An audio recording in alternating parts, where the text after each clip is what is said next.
peeps, welcome back. We love you, we see you, and honestly, the weekend has officially clocked in. Yes, it has. Our responsibilities have completely clocked out, and let me just tell you, the group chats are already getting reckless. Oh, they're absolutely unhinged today. I mean, the infrastructure of my professional life has completely collapsed. My phone has just been, like, vibrating off the desk since 8 in the morning. As it should be. Right. Mm. I have strategically ignored every single corporate email in favor of analyzing just absolute societal nonsense. The internet is operating at a level of chaos that requires our immediate, undivided attention. It really does. And to properly equip ourselves for this, this level of mess, I have our spiked Brazilian limeades poured and ready. Oh, thank God. Yes, we have condensed milk, fresh lime juice, ice, and honestly, a completely inappropriate, heavy-handed pour of liquor, because it is Friday, and that is simply the law. You cannot survive the absolute foolishness of the real world, or like the reality TV world, without a chemically altering beverage. Cheers to that. And cheers to you sitting right there on the couch with us. We made it. We did. The real world was actively trying to take us out this week, just throwing obstacle after obstacle, but the reality TV gods have blessed us with a bounty of mess to heal our weary souls. Today is an absolute feast of behavioral psychology disguised as gossip. It is stacked. But before we get into the heavy headlines, we have to talk about our favorite Friday tradition. Oh, we have to. Because today, to cleanse our palates before we get into the news, we went to the retirement home to see the ultimate OG Snark queens, Joan and Felicia. Icons. Absolute icon. And I am still physically recovering from the social dynamics of that building. It is genuinely fascinating. I mean, we walked into that lobby, and before we could even sign the visitor log or take our coats off, Joan spots us from the activity room. Right across the room. Right. She is sitting at a table surrounded by, like, a dozen elderly people aggressively playing gin rummy, and she projects her voice across the room, completely disrupting the game, yelling, "Where have my podcast children been?" She completely owned the room, and she was wearing this matching velour tracksuit that I would bet my life savings is from the original Juicy Couture line, circa 2004. Oh, absolutely. She was not playing games. She runs the social hierarchy of that floor, and obviously we brought them their spiked Brazilian limeades in little insulated tumblers. And this, right here, is where the behavioral observation begins. We hand Joan her glass. She takes one sip, doesn't even break eye contact with me, and demands just a little more. Just a splash more. She's actively negotiating her liquor ratio like she's closing a real estate deal. It's so good. Meanwhile, Felicia's playing the innocent card, which is such a brilliant strategy. She pretends she only wanted one glass to be polite, Yeah. She takes this delicate little sip, sighs like she's a Victorian flower, and then... Not 5 minutes later. Yes. Not 5 minutes later, she slides her completely empty glass across the laminate table and just softly asks for a refill. They are absolute menaces, and I am taking notes on their negotiation tactics. We sat there trying to catch them up on everything going on in our lives, but the truth is, the retirement home gossip economy is far more robust and cutthroat than anything happening on Bravo right now. It is. It is a micro-society. It really is. There is a resident on their floor who apparently just got a new boyfriend, and this isn't just casual dating, okay? This is scheduled, high-stakes romance. Highly scheduled. He visits on Tuesdays and Thursdays, and the entire floor is aggressively judging her. They were whispering about her like she was having a torrid affair with the pool boy. The social policing happening in that activity room is intense. It's the panopticon in orthopedics. I mean, everyone is watching everyone else. But then Joan, amidst all this judgment, has this moment of pure, iconic clarity. Oh, I loved this. She takes a slow sip of her drink, pushes her glasses up the bridge of her nose, looks at the whispering women, and says, "I'm too old to care what people think." I literally got emotional. I looked at her and thought, that is the thesis of a well-lived life. That is the goal, to be 80-something drinking a spiked limeade, completely liberated from the surveillance of your peers. But, let me push back a little on this. Jay. Do you think she actually doesn't care or is not carrying her specific brand of asserting dominance over the other women? Oh, that is a brilliant distinction. Psychologically, performing apathy is one of the highest forms of social control. By declaring she doesn't care, she is actually devaluing their currency of gossip. She's bankrupting their judgment. Wow. It's a total power move. I sarcastically agreed with her in the moment that it's the ultimate goal, but analytically, Joan is operating on a Machiavellian level of social strategy. She really is a mastermind. Well, we love the Snark Squad for embracing Joan and Felicia as honorary members of this family. Every visit leaves us laughing until our stomachs physically hurt. But it also prepares us, right? Babes, after surviving the political minefield of a retirement home happy hour with those two, we are emotionally armored for absolutely anything the internet threw at us today. We are so ready. But first, we have to set the behavioral baseline for your weekend. It is time for the Weekend Love and Chaos horoscopes, custom tailored for the reality TV universe. We are giving you rapid-fire, highly analytical, yet extremely dramatic guidance for the next 48 hours. Do not say we didn't warn you. Let's start the clock, Aries. Your vibe this weekend is main character energy. Which, in the Bravo universe, means you are entering your Nene Leakes Season 4 era. You aren't just attending the event, you are the event. Exactly. But your love prediction comes with a warning. Fiery, completely regrettable text. You need to say yes to impulse buys, but you must absolutely avoid your ex's IG stories. Do not look at them. The algorithm will trap you. It will. Your lucky drink is a spicy margarita. Your chaos level is a solid 8 out of 10, and your manifestation to repeat in the mirror is, I am the drama, but I am also the prize. Love that for Aries. Okay, Taurus. Your vibe is luxurious hermit. Love prediction, someone who buys you dinner without you having to ask. The dream. Say yes to silk pajamas and high thread count sheets. Say no to making plans you already know deep in your soul you are going to cancel. Just don't make them. Your drink is an espresso martini to keep you awake in your fortress of solitude. Chaos level is a low manageable 3. Manifestation, my bed is a sanctuary and my bank account is thriving. Perfect. Gemini, oh, the chaotic twins. Vibe, two-faced, but make it fashion. Love prediction, flirting with the barista just for the sport of it. Say yes to spilling the tea, but please, I am begging you, avoid group chats with your boss. You do not want a hot mic moment via iMessage. It never ends well. Never. Your drink is a double shot of tequila. Chaos level 10. You are the Jax Taylor of the Zodiac this weekend. Manifestation, I will only cause the good kind of trouble. Moving on to Cancer. Vibe, emotionally unavailable, love prediction, crying over a rom-com because it's safer than real intimacy. Say yes to blocking toxic people. Say no to sad Spotify playlists. Turn off the Adele. You are feeding the melancholy. Your drink is rosé all day. Chaos level is a 5. Manifestation, my boundaries are thick and my tears are expensive. Leo, vibe, center attention, obviously. Love prediction, mirror selfies because who else could love you like you love you? Honestly true. Say yes to karaoke. Avoid anyone who doesn't compliment you within 5 minutes of saying hello. They're draining your light. Cut them off. Drink, champagne, naturally. Yeah. Chaos level is a 7. Manifestation, I'm the best thing that has ever happened to anyone. Virgo, vibe, judging everyone silently. Love prediction, attempting to fix someone's profoundly broken life. Say yes to reorganizing your closet by color and season. Avoid messy people at all costs. They will disrupt your nervous system. They really will. Drink, vodka soda, clean, clear, and efficient. Chaos level is a 2. Manifestation, I accept that everyone else is wrong and I am at peace with it. Libra, vibe is aesthetically pleasing panic. Love prediction, flirting with 2 people at once to delay making a choice. Say yes to buying art. Avoid making actual binding decisions. Drink Aperol Spritz because it looks good on Instagram. Chaos level is a 6. Manifestation, I will balance my checkbook eventually. Scorpio, vibe, secretive and plotting. Love prediction, intense eye contact across a dark, crowded room. Say yes to uncovering secrets. Avoid small talk, it physically pains you. Drink dark rum on the rocks. Chaos level is a spicy 9. Manifestation, I forgive, but I have screenshots secured in a hidden folder. So accurate. Sagittarius, vibe, chaotic traveler.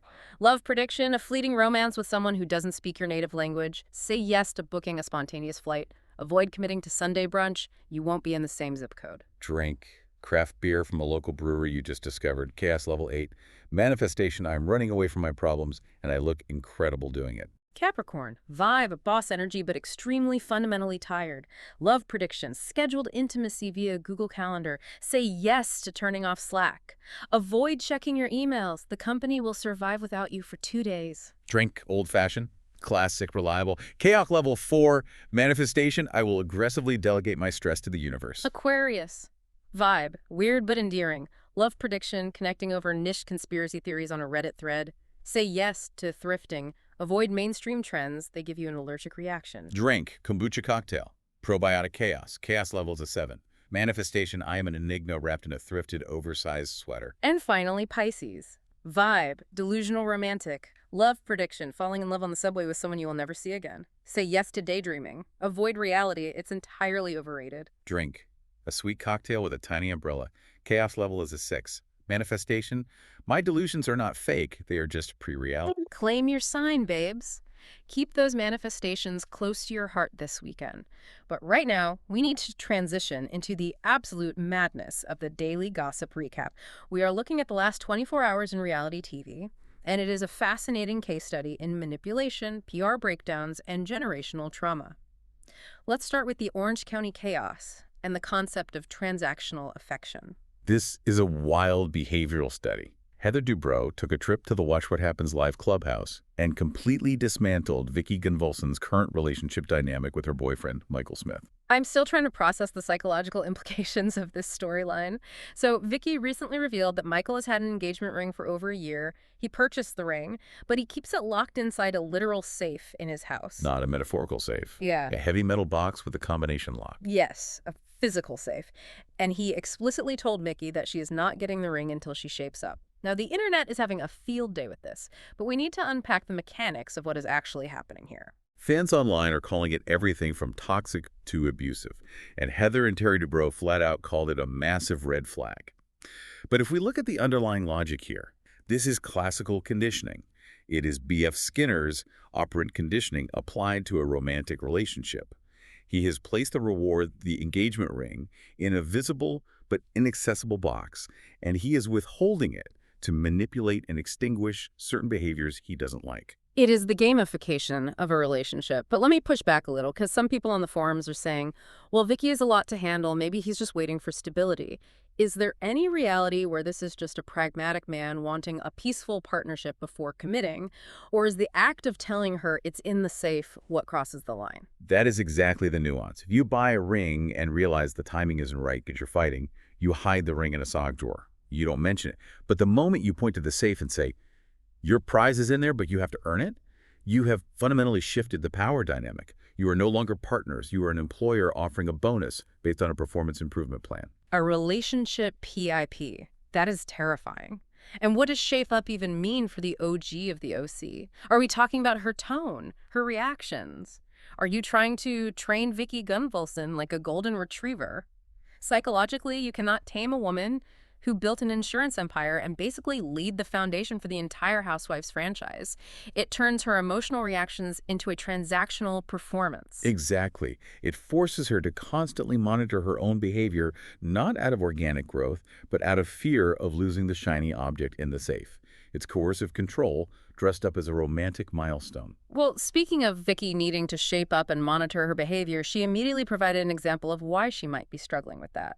She slipped up and shaded the newbie, Carmela. She apparently referred to her as Cruella de Vil. And then, when called out, she claimed she didn't mean to say that. The classic defense. But how do you accidentally rhyme a woman's name with a Disney villain known for skinning puppies? Is that a slip of the tongue, or is her subconscious just doing the heavy lifting on camera? Well, according to Freudian theory, there are no accidents in speech. A slip of the tongue is an interference of an unconscious, subdued wish or internal train of thought. Vicky's internal monologue simply bypassed her PR filter and went straight out of her mouth. Her filter is non-existent at this point, but the Orange County behavioral studies do not stop there. We have to pivot to the volcanic eruption that is Tamra Judge versus Shannon Beador. We finally got the details on this explosive, screaming fight that went down on the Real Housewives Ultimate Girls Trip, which was so severe they were reportedly banned from attending the finale. This brings us to a fascinating legal and semantic defense. Tamra is claiming that Heather Dubrow is going after her over this fight, but her defense strategy regarding Shannon is a masterclass in reality TV loopholes. Shannon claims that Tamra called her a drunk during the argument. Tamra goes on record and explicitly states, I don't remember calling her a drunk. And this is the crucial but that the fans are dissecting right now. She admits she might have made a drinking hand motion. This is where I have to challenge the absurdity of this defense. She is basically saying, I didn't call you a drunk. I just aggressively mimed you chugging a beverage while screaming at your face. It feels like the legal defense of a toddler. Like, I'm not touching you, my finger is just a millimeter away from your arm. It sounds absurd to us, but in the highly litigious ecosystem of reality television, this is actually a brilliant, albeit dark, maneuver. If Tamra verbally calls Shannon a drunk, Especially after Shannon's highly publicized and legally sensitive DUI, she opens herself up to potential defamation claims, or at the very least, severe network reprimand. But a pantomime, a hand gesture. Visually, for the producers, it gives them the exact dramatic shot they need for the trailer. But legally, it's completely subjective and highly defensible. Wow. So you're saying she is union busting the concept of a verbal argument. She Yeah. knows exactly how to give the camera what it wants without crossing the legal threshold of a soundbite. That is terrifyingly calculated. It's producing 101. And she takes this meta-narrative a step further. Tamra then claims that Shannon is only acting upset for the comment section of Instagram. Now, that is a heavy accusation. To tell a castmate they are producing themselves for the fans, it completely breaks the fourth wall. Is Tamra deflecting from her own horrible behavior by doing this? Or is Shannon actually playing the victim to win over the audience? How do we read this dynamic? It is a concept in sociology known as the looking glass self, where individuals base their sense of self on how they believe others view them. But in reality TV, it's amplified. Tamra is accusing Shannon of bypassing the real-time argument and acting directly for the digital audience of the future. But the irony is, by making that accusation on camera, Tamra is also manipulating the audience to view Shannon as inauthentic. It's multi-level chess, but they are playing with the audience's perception. It's the Ouroboros of reality TV, the snake eating its own tail. You are acting for the camera, accusing someone else of acting for the camera, while a third camera films you both. But regardless of the metagame, miming a drinking problem at someone who is actively navigating the legal and public fallout of a DUI, fans are pointing out that is incredibly dark, even by Tamra's historic standards. It signals a shift where the cast is no longer fighting about the reality of their lives, they are fighting about the production of their lives. And speaking of the breakdown of the fourth wall and production infrastructure, we have to move to the Valley of Despair and the complete collapse of the Hollywood PR ecosystem. Oh, this is the story that has my group chats in an absolute chokehold today. Kristen Doubt went on Watch What Happens Live and didn't just spill tea. She took a sledgehammer to the Foundation Reality TV's labor mechanics. She went nuclear on Jax Taylor for sleeping with Lori Krebs. To understand the gravity of this, we have to define what Lori Krebs represents in this ecosystem. She wasn't just a random woman. She was Brittany Cartwright's trusted publicist, her paid professional handler, and her friend for an entire decade. Explain to the community what a publicist actually does for a reality star, because I don't think people realize the level of intimacy involved here. A publicist in Hollywood is not just someone who books interviews. They are crisis managers. They are the keepers of the secrets. They handle your brand deals, your apologies, your statement drafting when your husband inevitably creates a scandal. They have fiduciary-style access to the most vulnerable hidden parts of a star's life. They know where the bodies are buried. So to sleep with your client's estranged husband, it's not just a betrayal of friendship, it is the ultimate professional treason. Fans are spiraling over this because it crosses a line that shouldn't even exist. You pay someone to be your literal shield against the media and against scandals, and then that shield gets into bed with the primary source of your PR nightmares. Right. Kristen called Jax diabolical, but she saved her analytical wrath for Lori, accusing her of sleeping with the enemy. What Kristen did on WWHL was effectively out a massive conflict of interest. When a handler becomes the storyline, the entire infrastructure of authenticity falls apart. How can a publicist objectively guide a client through a separation when they are actively sleeping with the ex-partner? They can't. It's a massive conflict of interest. Jax, we have 10 years of data proving he will do the most chaotic, hurtful thing possible. But the publicist, fans are pointing out that this breaks an unwritten contract in Hollywood. But let me pivot and push back on Kristen as the messenger here, because the internet is also dragging Kristen for throwing stones from a very fragile glass house. This is where the narrative fractures. Teddy Mellencamp took to her own platform to call out Kristen's fiancé, Luke Broderick, based on his behavior on the Valley. Right. So on the show, Luke was caught complaining that he didn't realize pregnant Kristen would be so different, and he issued a very clear ultimatum. He threatened that he wouldn't marry her if her behavior didn't improve. Teddy analyzed this as typical selfish male behavior, a partner throwing a tantrum because he is no longer the center of attention, and his partner's body and mind are occupied by a massive biological shift.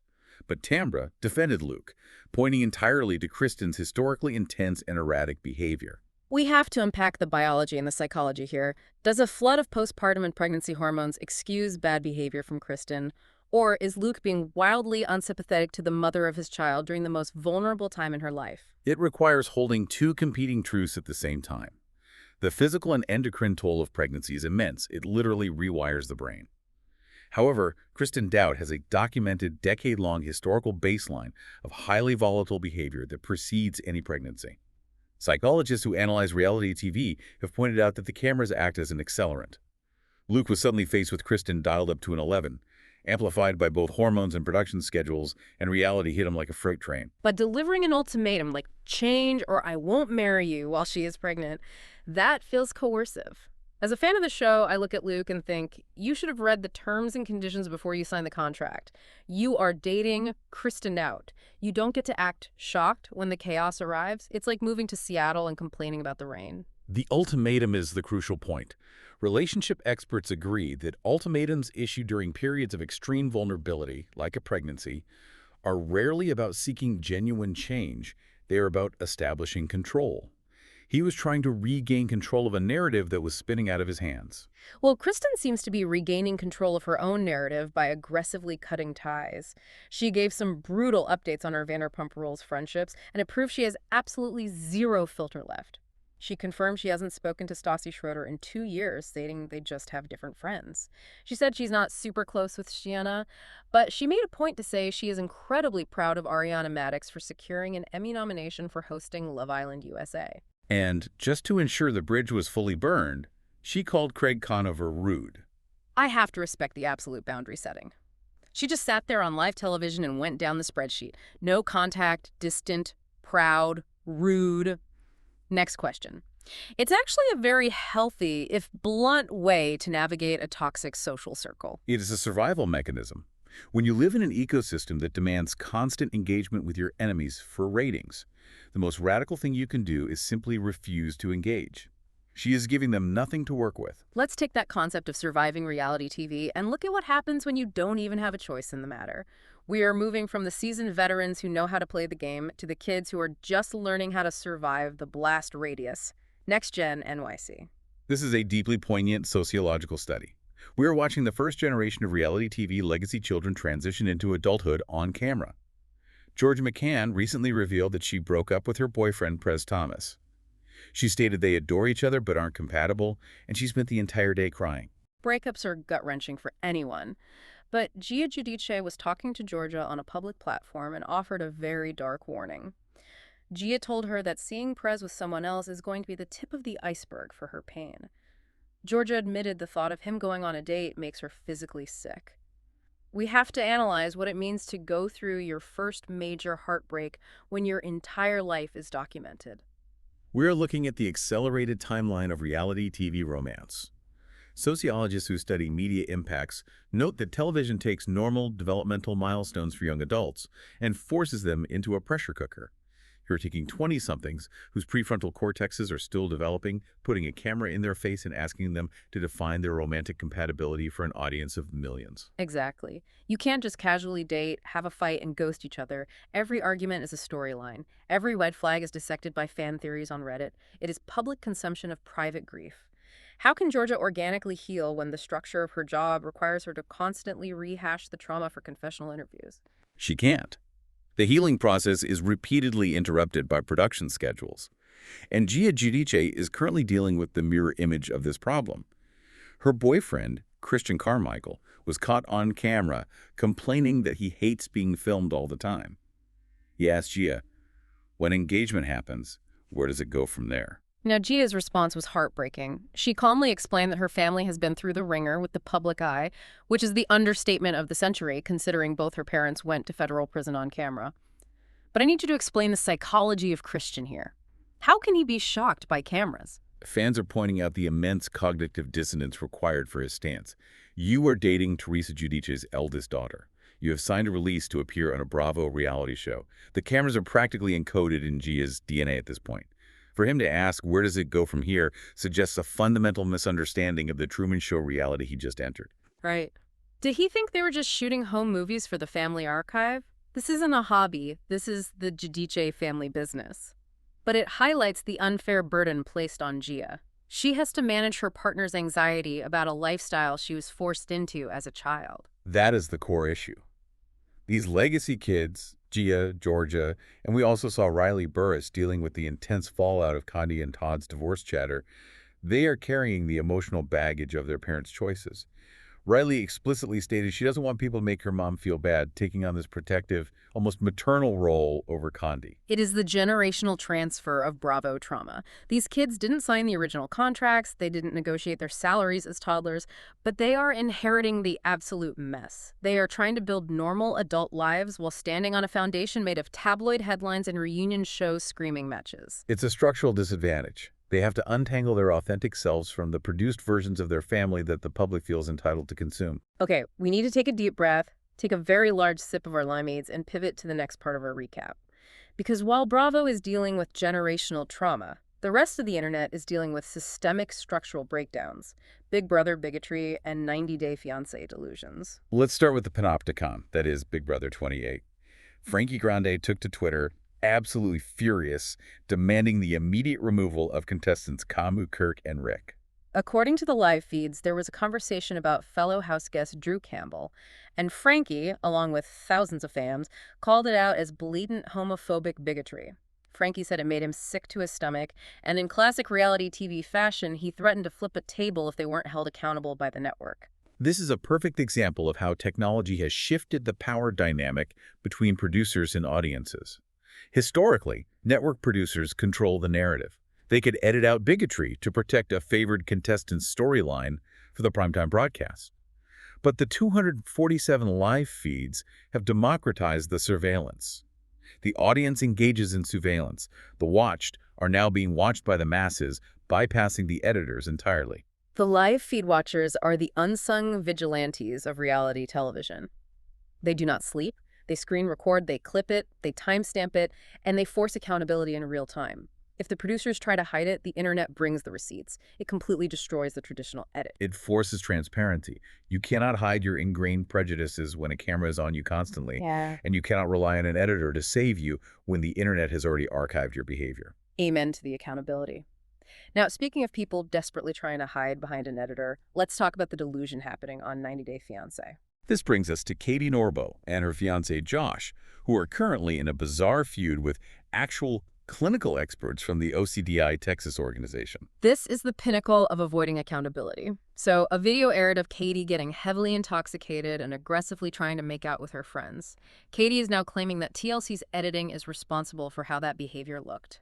And when clinical professionals from OCDI posted an analytical breakdown of the behavioral patterns shown on screen, Josh attacked them, calling them unethical and accusing them of punching down for social media clout based on manipulated footage.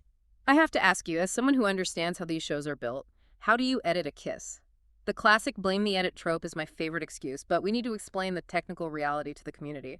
Did TLC hire a CGI team? Let's break down the mechanics of reality TV post-production. Editors use a technique called frankenbiting, where they splice together different audio clips to create a sentence you never actually said. They use B-roll and reaction shots out of context to make it look like someone is rolling their eyes at a specific comment. That is editing manipulation. Exactly, but physical space. Right. You cannot frankenbite bodily autonomy. Unless the editors used advanced deepfake AI to digitally insert Katie's lips onto her friend's face, the physical action occurred. Blaming the editor for your own physical choices is a desperate attempt to regain control of a narrative that is already written in pixels. Fans are exhausted by it because it insults the intelligence of the audience. Just own the mess. Do not attack clinical professionals who are just using your televised behavior as a teaching moment. But we have to pivot from this ridiculous lack of accountability to a story that is genuinely heartbreaking and exposes a much darker systemic issue. We are moving to the situation with Sumit Singh and Jenny from 90 Day Fiancé. Sumit is currently trapped in a massive bureaucratic bottleneck trying to secure a visa from India to the United States to assist his wife, Jenny. For those who haven't seen the updates, Jenny was diagnosed with ALS last December, and babes, I have to step out of the Snark completely for a second. Sending so much love and light to Jenny and her family. ALS is a brutal, relentless disease. Her daughter Christina gave a devastating update that Jenny's hand weakness has progressed to the point where she can no longer even open water bottles. It is a terrifying reality. The logistical nightmare they are facing highlights the severe fractures in our global bureaucratic systems. They are desperately trying to get an emergency tourist spousal visa for Sumit so he can travel with Jenny back to the U.S., where she can access treatment through her medical insurance. Jenny's doctors have explicitly stated she cannot travel alone, and Sumit is her full-time caregiver. And the visa process is a structural nightmare. Christina explained they had to apply for a tourist visa because a traditional spousal green card takes years, and they do not have years. But the Um, U.S. Embassy in India is one of the most heavily backlogged visa hubs on the planet. They're literally just sitting there, watching Jenny's health decline, waiting for a computer system to grant them an appointment with a consulate officer. It is the brutal intersection of the healthcare crisis and immigration red tape. You are dealing with a rapidly progressing terminal illness where every single week matters, and you are entirely paralyzed by bureaucracy. Fans have rallied and raised over $96,000 on GoFundMe, which speaks to the incredible empathy of this community. But as experts in immigration law will tell you, money cannot bribe a backlogged federal scheduling system. It is infuriating. Christina is actually traveling to India in a few weeks to try and physically assist Sumit with the process, hoping her presence as an American citizen might somehow expedite or clarify things if they do get approved. We are sending all of our luck, our prayers, and our fiercest energy to Christina, Sumit, and Jenny. They are fighting a war on two fronts, against a disease and against a government structure. It is a very stark, grounding reminder. Behind all the manufactured reality TV chaos, behind the ring safes and the publicist scandals, these are real human beings who eventually age out of the drama and face terrifying, real-world struggles. Absolutely. When you hear about Jenny losing her mobility while trapped in a visa backlog, it really puts the absurdity of arguing over a drinking hand motion into perspective, doesn't it? It brings everything back to reality. All right, babes. We have covered immense ground today. We laughed at the absurdity. We yelled at the psychological manipulation. We analyzed the structural collapse of PR. And we shed a tear for the real human struggles behind the screen. But before we let you go into your fabulous weekend, we want to leave you with a final provocative thought to marinate on. Let's circle back to the Kristen and Jack situation with the publicist. This is the thought to ponder. If the entire premise of reality television relies on the illusion of authenticity, what happens to the medium when the literal PR handlers, the people employed to manufacture the illusion, become the stars of the storyline? It's a massive existential question for the genre. Are we blurring the lines between the talent and the handlers so entirely that the concept of reality is dead? When the publicist is the one creating the scandal rather than hiding it, are we even watching a documentary of their lives anymore, or are we just watching the production crew film themselves? Are any of them real, or is the entire ecosystem just producing each other for survival? Yeah. Think about that while you sip your weekend cocktails. And while you're contemplating the death of reality TV, it is Snark Squad roll call time. Get in the comments, jump in the DMs, and tell us which weekend horoscope sounded the most like you. Are you entering your chaotic Gemini Jax Taylor era, or are you the luxurious, unbothered Taurus? Also, we want to know the sociology of your own weekends. What is your favorite Friday night tradition to shake off the corporate work week? And most importantly, if Joan and Felicia invited you to the retirement home happy hour, what specific drink are you bringing to impress the queens? And you better not say a plain vodka soda. You need to come with flavor, you need to come with a garnish, and you need to come ready to negotiate your pour. Thank you all for spending part of your Friday winding down with us. We love unpacking this absolute madness with this community every single week. Remind yourself to enjoy the weekend, stay safe, make questionable memories, but please do not make questionable decisions. Subscribe, leave a review, and share this show with another gossip-loving babe who desperately needs a spiked limeade and some deep analysis in their life. Stay fabulous. Stay a little nosy, and we'll see you on the snark side.